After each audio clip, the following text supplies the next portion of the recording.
So we are doing pressure in fluids. Fluid क्या होता है? Can anyone tell me fluid क्या होता है? Which has the capacity to flow. For example, liquids and gases, they are fluids। ठीक है, they can flow, solid cannot flow। ठीक है, so fluid में प्रेशर कैसा होता है and how that pressure can be transmitted. तो सबसे पहले हमारे पास दो टर्म्स आएंगी, थ्रस्ट एंड प्रेशर। इन दोनों टर्म्स को समझेंगे हम। So thrust is a force acting normally. Normally means at an angle of 90 degree on the surface. So thrust, अगर आपसे कोई पूछे थ्रस्ट क्या होता है, so that is a force. ठीक है, किसी भी सरफेस पे, suppose this is the surface, इस पे आप 90 डिग्री के एंगल पे जो फोर्स एक्सर्ट करोगे, एंगल 90 डिग्री बन रहा है ये, so this is called thrust. ठीक है, and that force should be at of an angle 90 degree. Direction कुछ भी हो सकती है, फोर्स यहां से भी आ सकती है, डायरेक्शन स्पेसिफिक नहीं है। ठीक है, if the force is applied in the direction is normal और perpendicular, then it is called thrust. जब भी आप पढ़ते हैं साइंसेस, आपने साइंस ले रखा है तो मोस्ट प्रोबेबली आप 11 ट्वेल्थ में भी साइंस लेने वाले हैं। सो मैं भी आपको ये बता रही हूँ साइंस पढ़ना कैसे है। देखो, अभी तो आप नाइन्थ में हो, आप नोट्स बना रहे हो। धीरे धीरे जब आप टेंथ में जाओगे, 11 ट्वेल्थ में जाओगे, कॉलेजेस में जाओगे, तो नोट्स बनाने का टाइम नहीं होता है। And I know being a boy, notes banana is a tedious job, है ना। सो अपने पास एक मार्कर रखो, एक पेंसिल रखो, what ever you have with you. और जब भी आप पढ़ो तो अपनी बुक में ही नोट्स बनाओ, स्लिप्स ले लो, उस पे लिखो। क्योंकि सब कुछ लिखने का टाइम, अभी तो चलो वो आप में ना सेवन्थ एट्थ वाली बात है कि नोट्स नहीं बनाने, नोट्स नहीं बनाने। बट आपका इतना सिलेबस है कि अगर आप नोट्स बनाने लग जाओगे ना, तो दो तीन चैप्टर्स तो मान के चलो कि एग्जाम तक रह ही जाएंगे। ठीक है, तो जब हम थ्रस्ट पढ़ रहे हैं, एंड एक और आदत डालो, जब भी आप कोई चीज पढ़ रहे हो और उसका दोबारा लेक्चर आया, तो उस लेक्चर से पहले 5-10 मिनट वो पुराना लेक्चर रिवाइज करना है, ताकि पूरा वो आपके दिमाग में घूम जाए एक बार पूरी पिक्चर। ताकि जब उस दिन पढ़ो तो चीजें पुरानी आती हूँ आप। इसकी आदत डाल लो, जितनी जल्दी इसकी आदत डालोगे ना आप साइंस के साथ, उतना फेमिलियर हो जाओगे। ठीक है, सो इफ आई आस्क यू कि थ्रस्ट एंड फोर्स क्या है, व्हाट इज द डिफरेंस, तो आप बोलोगे ma'am thrust is also force, but that force has a specific angle. ठीक है, थ्रस्ट भी फोर्स ही होता है, बट वो नॉर्मली एक्ट करता है, वो 90 डिग्री के एंगल पे आएगा थ्रू एनी डायरेक्शन। तो ये चीजें आपको एमसीक्यूज में हेल्प करेंगी। क्या कोई स्पेसिफिक डायरेक्शन होता है? क्या हमेशा फोर्स ऊपर से नीचे आएगा? नीचे से ऊपर भी तो हो सकता है। ठीक है, तो यहाँ पे इफ यू हैव बुक, आप मार्क करेंगे force, any direction and perpendicular. ये तीन पॉइंट्स हैं थ्रस्ट के। ठीक है, so thrust is force acting normally on the surface.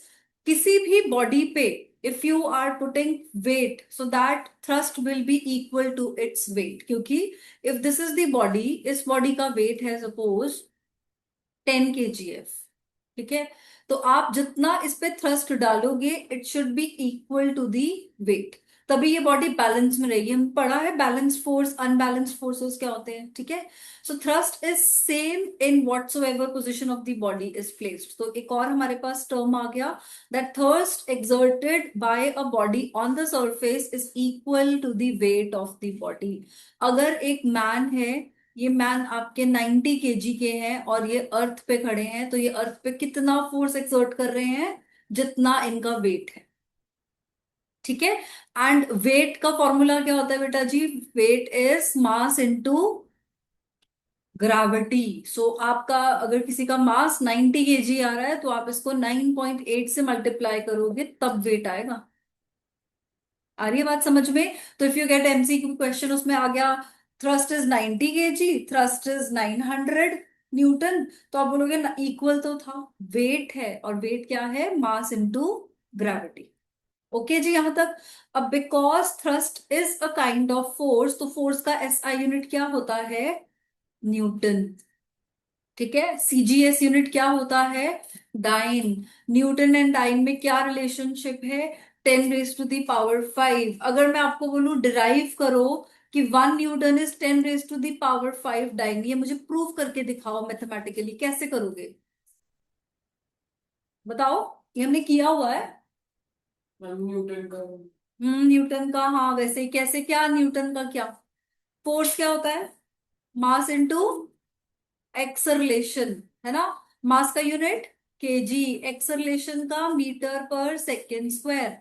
इसको अगर आप डाइन में कन्वर्ट करोगे तो मुझे ये बताइए, डाइन का मास में क्या लेते हैं आप, ग्राम या किलोग्राम? ग्राम। जो किलोग्राम को ग्राम में कन्वर्ट करोगे तो 10⁻³ ग्राम। और मीटर को क्या लेते हो, सेंटीमीटर।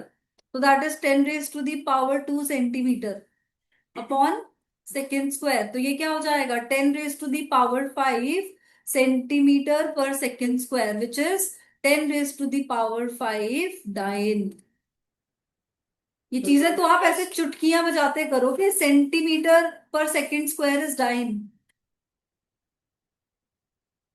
ठीक है, समझ में आ रहा है? तो ये चीजें आनी चाहिए, ये आपने की हुई हैं। ये पहली बार नहीं करवाया मैंने आपको, आपको आता था ये, बट आप रिकॉल नहीं कर पाए। तो अगर आपको कोई वाइवा में पूछ ले, कोई टीचर पूछ ले, आप कहीं और जा रहे हैं, कोई आपका कजन पूछ ले कि बताना कैसे करते हैं, वहां बैठ जाओगे ऐसे ही, क्या बोल रहा है यार, चल छोड़ गेम खेलते हैं। ये छोड़, एनिमे देखा है, मांगा पड़ा है, ये छोड़ यार, डाइन न्यूटन पागल है ना? तो थोड़ा सा अब अटेंटिव हो जाओ, it's being 5-6 months, you are in 9th class, अब थोड़ी 9th वाली फीलिंग ले लो, बी सिंसियर। ठीक है, चलो। तो हमारा न्यूटन एंड डाइन का रिलेशनशिप हो गया। Then you have gravitational unit of thrust. अभी हमने क्या किया था, एसआई यूनिट, हमने किया सीजीएस यूनिट, अब हम कर रहे हैं gravitational unit in MKS system, that is KGF, CGS में GF, and how they are related? 1 kgf is equal to 9.8 Newton and 1 GF is equal to 980 dynes। ये आपको यूनिट बिल्कुल ऐसे याद होनी चाहिए, मैं कभी भी क्लास में पूछ लूं आप मुझे बता पाओ। Okay, then we have definition of pressure. Thrust हो गया जी, अभी प्रेशर पे आ जाओ। प्रेशर क्या है, the effect of thrust depend upon. अभी थ्रस्ट कितना होगा, फोर्स कितना होगा, वो किस पे डिपेंड करता है, number one, area of the surface. ठीक है, सो जितना ज्यादा एरिया होगा उतना ज्यादा आपका उतना कम प्रेशर लगेगा। ठीक है, ये देखिए, the effect of pressure depends upon the area of the surface, the effect of thrust is less on large area, it means thrust is inversely proportional to area. जितना थ्रस्ट कम होगा तो इसका मतलब area should be large. Inverse तो यही होता है ना, less force in large area. तो अगर आपको किसी चीज पे फोर्स कम लगाना है, आप उसका एरिया ज्यादा करते हो। ठीक है, while it is more on small area. तो अगर आपको ज्यादा फोर्स लगाना है तो आपका एरिया स्मॉल होना चाहिए। So overall thrust is inversely proportional to area. अब इन्होंने यहाँ पे आपको एग्जाम्पल दे दिया, if you stand on loose sand, your feet sink into the sand, but if you lie on that sand, your body do not sink। क्योंकि when you are lying down, आपका surface area increase हो रहा है। तो surface area increase होने से thrust क्या हो रहा है, कम। ठीक है, and whereas when you are standing, your surface area is less, so your thrust will be more, इसलिए आपकी बॉडी सैंड में सिंक करती है। क्लियर है यहां तक? चलो फिर आगे।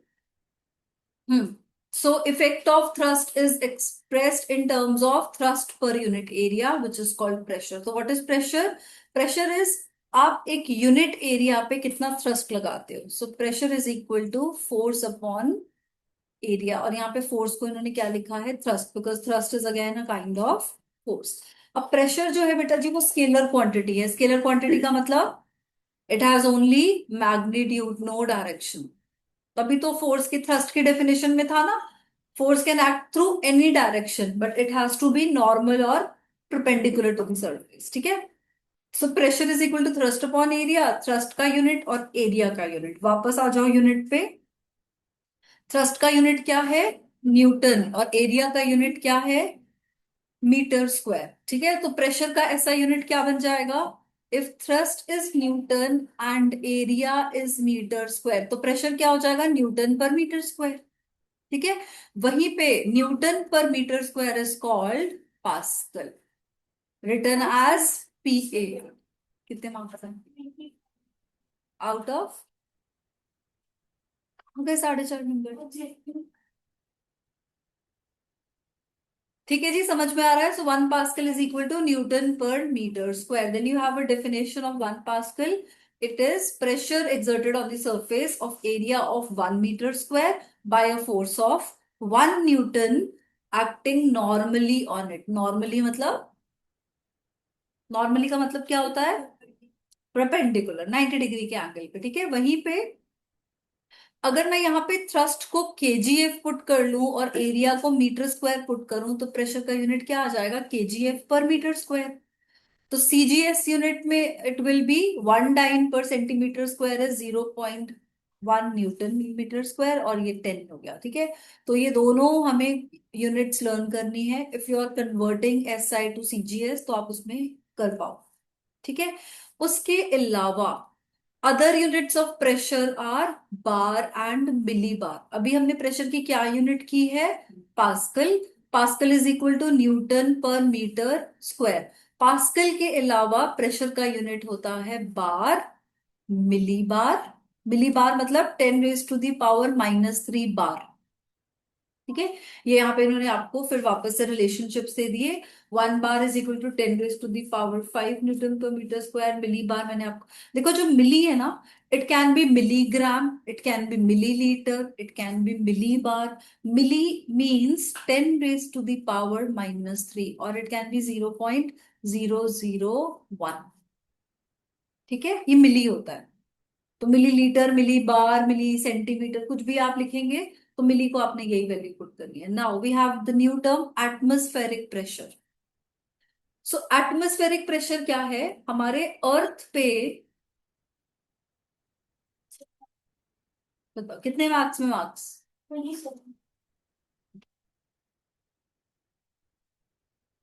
ये आपका अर्थ है, इसके आसपास एयर है ना? एयर क्या है? गैस। सो ये गैस कुछ प्रेशर एक्सर्ट करती है on the surface of earth. So atmospheric pressure क्या है? हम कैसे कैलकुलेट करते हैं atmospheric pressure? By the height of mercury column in the barometer. Barometer एक डिवाइस है। ठीक है, जैसे आपकी बॉडी का टेम्परेचर मेजर करने के लिए आप क्या यूज करते हो? थर्मामीटर। वैसे ही एटमॉस्फेरिक प्रेशर यूज करने के लिए हम एक डिवाइस यूज करते हैं, बैरोमीटर। अच्छा, जो आप बॉडी टेम्परेचर मेजर करते हो थर्मामीटर से, उसमें क्या होता है? तो मर्क्यूरी ही यहाँ पे होता है। ठीक है, so at normal temperature and pressure the barometer height is 0.76 metre of mercury, और 76 सेंटीमीटर, और 760 mm। यहाँ पे mm क्या है? मिली, वही है। क्या था मिली? यस। ठीक है, सो एटमॉस्फेरिक प्रेशर जब हमने कैलकुलेट करना हो तो हम उसको रिप्रेजेंट करते हैं as ATM. ATM means atmosphere. ये भी आपके प्रेशर की एक यूनिट है। तो हमने कितनी यूनिट्स देख ली अभी तक? बार, मिली बार, पास्कल और एटमॉस्फेयर। ठीक है, again you have relationship. 1 atmosphere is equal to 0.76 metre of mercury, और it is 1.013 into 10 raised to the power 5 pascal. उसके बाद एक और यूनिट आती है टॉर। ठीक है, ये भी एक यूनिट है। इसमें भी आपको रिलेशनशिप दे दिया। 1 torr is 1 mm of mercury, and 1 atmosphere is 760 torr. तो ये हमें न्यूमेरिकल्स में सब चाहिए होगा, right? So factors affecting pressure. अब प्रेशर पे कौन कौन सी चीजें उसको अफेक्ट करती हैं? As the formula says, pressure is equal to force upon area. तो यहाँ पे आप अगर फैक्टर्स देखोगे तो क्या है? Area and thrust. ठीक है, अब फॉर्मूला में आपका force is directly proportional to pressure, and area is inversely proportional to pressure. इसका मतलब जितना ज्यादा फोर्स लगाएंगे उतना ज्यादा प्रेशर होगा, और जितना कम एरिया यूज होगा उतना ज्यादा प्रेशर होगा। So if I want to have high pressure, मुझे क्या करना पड़ेगा? Force should be high and area should be low. समझ में आ रहा है? हाई प्रेशर के लिए क्या चाहिए और लो प्रेशर के लिए क्या चाहिए? अगर आपको लो प्रेशर मेंटेन करना है तो आपको क्या चाहिए? Force should be less and area should be more. Clear है यहाँ तक? So they have given us example. आपके पास एक ब्रिक है जिसका वेट है 4 kgf और उसका डायमेंशन दिया हुआ है 20, 10 एंड 5। सब कुछ सेंटीमीटर में है तो हमें यूनिट कन्वर्जन नहीं करना है। सो प्रेशर कैसे निकालोगे यहाँ पे आप? पहले एरिया आएगा, है ना? Pressure is force upon area while it exerts minimum pressure placed। अच्छा, अब आपके पास तीन साइड्स हैं, 20, 10 एंड 5। ठीक है, इन्होंने यहाँ पे प्रेशर कैसे निकाला? फोर्स तो था 4 kgf और एरिया कितना ले लिया? 50 सेंटीमीटर स्क्वायर ये लिया, 10 × 5। ठीक है, 50 सेंटीमीटर स्क्वायर। अगर मैं इसी ब्रिक को ऐसे रखूं तो फिर मेरा प्रेशर क्या होगा? 4/200। ठीक है, तो सेकंड केस में आपका एरिया ज्यादा है, इसका मतलब प्रेशर विल बी लेस। यहाँ पे एरिया कम है so pressure will be more. समझ में आ रहा है? तो इस क्वेश्चन में आपसे ये पूछा गया है कि ब्रिक को कैसे रखना है, वर्टिकल या हॉरिजॉन्टल। ठीक है शौनक, समझ में आ रहा है?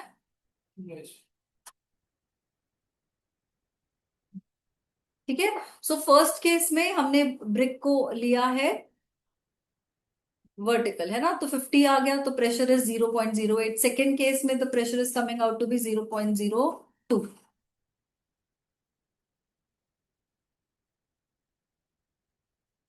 ठीक है, so obviously larger the area lesser is the pressure. ठीक है, larger the thrust greater is the pressure. ये समझ में आ गई दोनों चीजें? Now what are the ways to increase the pressure? अगर हमको प्रेशर इंक्रीज करना है तो हमें क्या करना पड़ेगा? ये भी हमने डिस्कस किया था। Pressure is directly proportional to force and inversely proportional to area. तो अगर मुझे प्रेशर को इंक्रीज करना है तो मुझे एरिया को कम करना पड़ेगा, reducing the area of the surface. ठीक है, आपके पास जो नेल होता है, जो कील होती है, कुछ ऐसी होती है। ठीक है, तो एक इसका ये वाला एरिया सरफेस है, इसको मैं बोल रही हूँ सरफेस ए, और एक इसका ये वाला सरफेस है जिसको हम बोल रहे हैं सरफेस बी। कौन सा सरफेस, कौन सा एरिया ज्यादा है, ए या बी? ए। तो अगर आप नेल को यहां से हैमर करोगे तो प्रेशर ज्यादा लगाना पड़ेगा या कम? देखो, नेल के दो सरफेसेस हैं, ए एंड बी। आपको कंपेयर करना है कि मैं नेल को यहां से हैमर करूं या नेल को यहां से हैमर करूं। आप नेल को ऐसे उल्टा रख के भी तो हैमर कर सकते हो ना, यहां से भी तो हैमर मार सकते हो ना। मेरा क्वेश्चन है कि ए सरफेस पे हैमर करें और बी सरफेस पे हैमर करें, किस सरफेस पे प्रेशर कम यूज होगा, कम प्रेशर लगेगा, ए पे या बी पे? ए पे, क्योंकि ए का सरफेस एरिया ज्यादा है। जितना एरिया ज्यादा होगा उतना प्रेशर कम होगा। तो कम प्रेशर लगाना है ना, तो सरफेस ए पे हैमर करोगे। समझ में आ रहा है? विराज, आपको आ रहा है बेटा? Yes, ma'am. Okay, now what is the way of decreasing the pressure? अगर आपको प्रेशर कम करना है तो आप एरिया क्या करेंगे? इंक्रीज। Increase. तो increase the area of the surface, the pressure is reduced. Okay, clear? चले आगे। Now comes pressure in fluid. So what is fluid? The substance which can flow are called fluid। तो मैंने आपको बताया था जितने भी लिक्विड्स और गैसेस हैं they are fluids. So solid exerts pressure on the surface due to weight. ये भी हमने डिस्कस कर लिया था कि कोई भी सॉलिड है उस पर उतना ही प्रेशर होगा जितना उसका वेट है। Fluid also exerts pressure due to its weight. The solid exerts pressure only on the surface on which it is placed at the bottom, लेकिन fluid exert कहाँ करेगा surface? At the wall of the container also। ठीक है, now suppose ये एक brick है, हमने इस brick को ground पे रखा, तो ये जितना इसका एरिया है उसी पे इसका प्रेशर आएगा। ठीक है, लेकिन अगर मैंने एक कंटेनर में वाटर रख दिया, ठीक है, तो वाटर का जो प्रेशर है वो डाउनवर्ड्स भी होगा, वो इस साइड पे भी होगा और वो इस साइड पे भी होगा। क्लियर है? समझ में आ रहा है? So fluid exerts pressure in all direction, जो चीज फ्लो कर सकती है वो हर डायरेक्शन में प्रेशर को एक्सर्ट करेगी। All okay till here? अब इसको डेमोन्स्ट्रेट करने के लिए हमारे पास एक एग्जाम्पल है, ठीक है। हमने एक वेसल लिया और इसमें हमने दो होल्स कर दिए हैं, एक अपर एंड पे और एक लोअर एंड पे, ठीक है।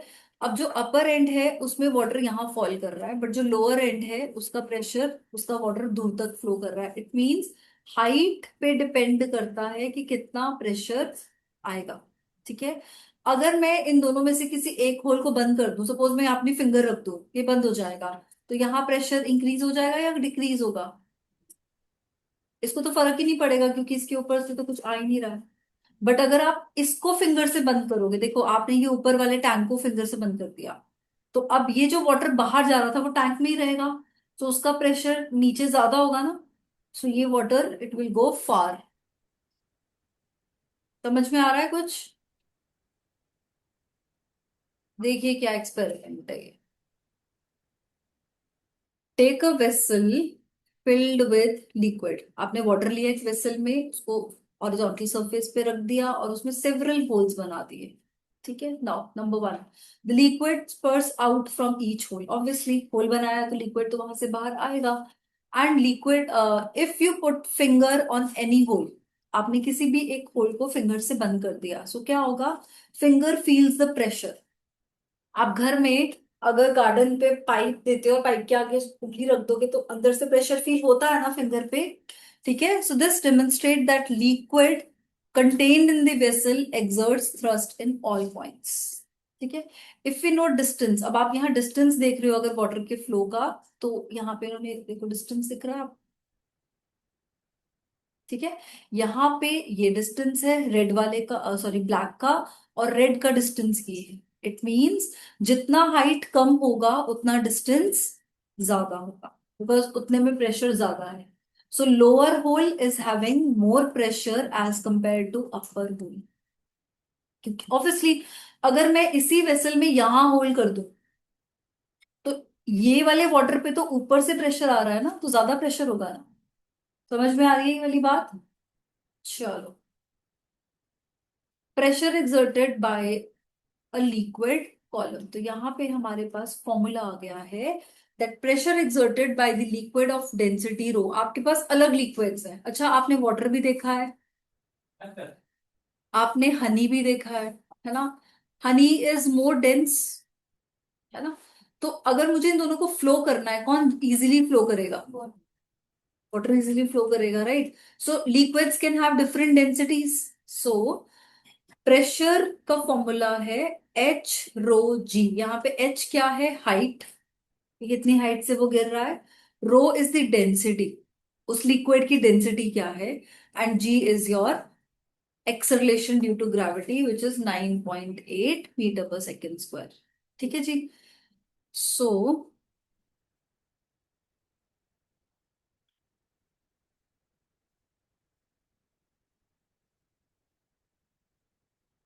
डायग्राम यहाँ पे है, थ्योरी ऊपर है।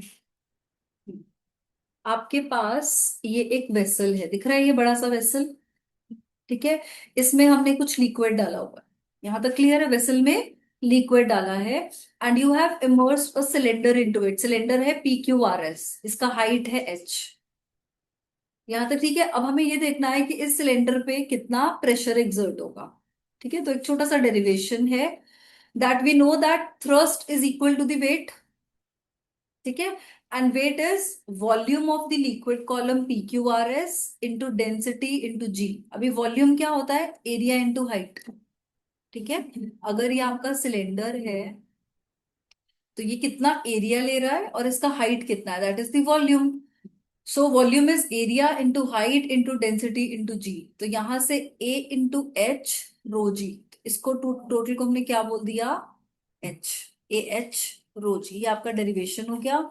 Then thrust upon area, now A and A cancel, तो pressure is equal to rho h g. देखो ये समझ में आ रहा है कि नहीं?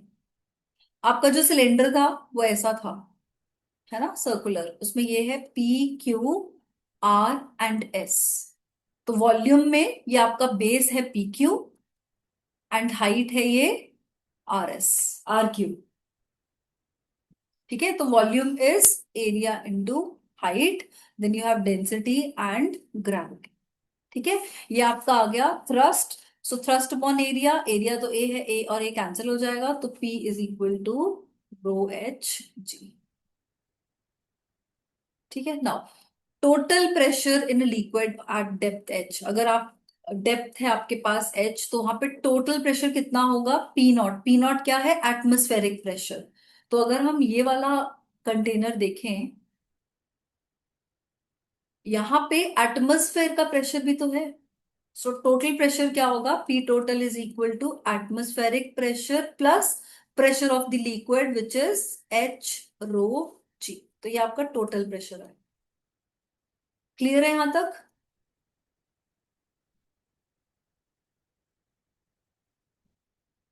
नाउ अब ये जो प्रेशर है बेटा जी, फॉर्मूला में क्या है? Atmospheric pressure, height, density and gravity. अब क्वेश्चन आ रहा है आपका कि किन फैक्टर्स पे pressure of the liquid depend करता है। सो फॉर्मूला में क्या है? हाइट, आपके सरफेस की हाइट कितनी है, ठीक है, लिक्विड की डेंसिटी कितनी है, and acceleration due to gravity increase है, डिक्रीज है, जीरो है, वैक्यूम है, क्या है, उस पर डिपेंड करता है। ठीक है, सो at a particular place on the Earth's surface, the acceleration due to gravity is constant. It means that pressure is directly proportional to height and density. अब आपका फॉर्मूला था pressure is equal to h rho g. यहां से जी तो constant है हमेशा 9.8, तो pressure exactly किस पे डिपेंड करेगा? हाइट पे और डेंसिटी पे।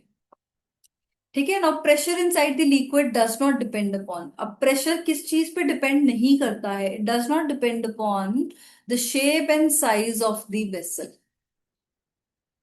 ठीक है, and area of the surface on which it act, इन चीजों पे प्रेशर डिपेंड नहीं करेगा। तो हमने दो चीजें पढ़ ली, प्रेशर डिपेंड किस पे करेगा और किस पर नहीं करेगा। Now we have 5 laws of liquid pressure.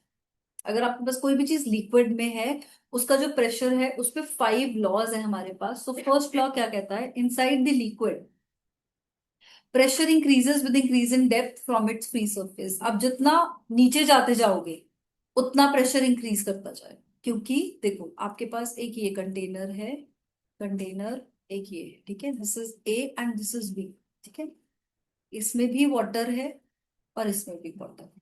ठीक है, अब हमने एक कोई स्क्वायर या कोई बॉक्स है जो हमने यहाँ पे रखा है, और एक बॉक्स हमने यहाँ पे रखा है। ठीक है, अब आप खुद सोचो, इस बॉक्स पे तो सिर्फ इतना सा ही वाटर का प्रेशर आ रहा है ना, बट इस बॉक्स पे तो पूरा ऊपर तक प्रेशर आ रहा है। इट मीन्स जितना नीचे जाएगा उतना प्रेशर इंक्रीज करेगा। सो inside the liquid pressure increases with the increase in the depth. जितना डीप होगा उतना प्रेशर ज्यादा होगा। नाउ इन स्टेशनरी लिक्विड, अगर आपका लिक्विड स्टेशनरी है, वो मूव नहीं कर रहा है, then pressure is same at all points. Now suppose this is a stationary liquid, अगर मैं यहां देखूं तो यहाँ पे किसी भी डायरेक्शन से अगर आप देखोगे तो आपका प्रेशर विल बी सेम। ठीक है, क्योंकि स्टेशनरी वाटर है। Pressure is same in all directions about the point, pressure at same depth is different in different liquids. अब आपका सपोज एक लिक्विड है आपके पास वाटर, और एक लिक्विड है आपके पास मिल्क, क्या इन दोनों का प्रेशर सेम होने वाला है? नहीं, क्योंकि इन दोनों की डेंसिटी अलग है, ये दोनों लिक्विड्स अलग है। ठीक है, सो जो ज्यादा डेंस होगा उसका ज्यादा प्रेशर होगा। वाटर और मिल्क में से कौन ज्यादा डेंस होता है? मिल्क। तो मिल्क में अगर सेम डेप्थ पे आपने कुछ रखा है, डेप्थ सेम है, तो प्रेशर मिल्क में ज्यादा होगा। ठीक है, liquid seeks its own level. ठीक है, लिक्विड अपने लेवल पे आ जाएगा एज पर दी सराउंडिंग्स। क्लियर है यहां तक? चलो आगे, some consequences of liquid pressure.